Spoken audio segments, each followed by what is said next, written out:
సర్పభూషణుడు, సర్పకంఠుడు అనే పేర్లు పరమేశ్వరునికున్నాయి.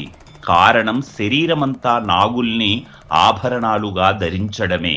అష్టసిద్ధుల్ని అవలీలగా దాటినవాడు భూతనాథుడు. ఈశతత్వం ఆయన సొంతం. యోగ శాస్త్రం ప్రకారం కుండలిని శక్తిని సర్పాలతో పోలుస్తారు. కుండలిని శక్తిని వశపరుచుకున్న వాడిగా శివుడి కంఠాభరణముగా, కరకంకణముగా, వడ్డానముగా, గండ పేరండగా, జటాజూటంలోనూ పాములు చుట్టుకొని ఉంటాయి.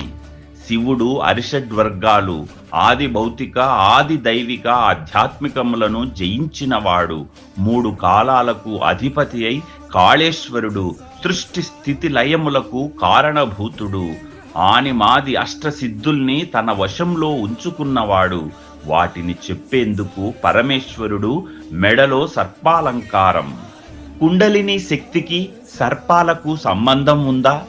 కుండలిని శక్తి మనిషిలో మేల్కొంటే అష్టసిద్ధులు లభిస్తాయా? అణిమ, గరిమ, మహిమ, లఘిమ, ప్రాప్తి, ప్రాకామ్యము, విసిత్వము, ఈశత్వము శివుని శరీరంలో నాగాభరణములై ఉన్నాయా? అష్టసిద్ధులు మానవుడికి అతి ప్రమాదకారములు ఎందుకు? మనిషి అరిషడ్ వర్గాలు జయించి మానవ మాతృలకు గాని జంతుజాలానికి గాని ఎటువంటి హాని చెయ్యకుండా భక్తి మార్గములో పయనించి పరమేశ్వరుణ్ణి చేరుకోవాలన్నదే అసలు రహస్యం.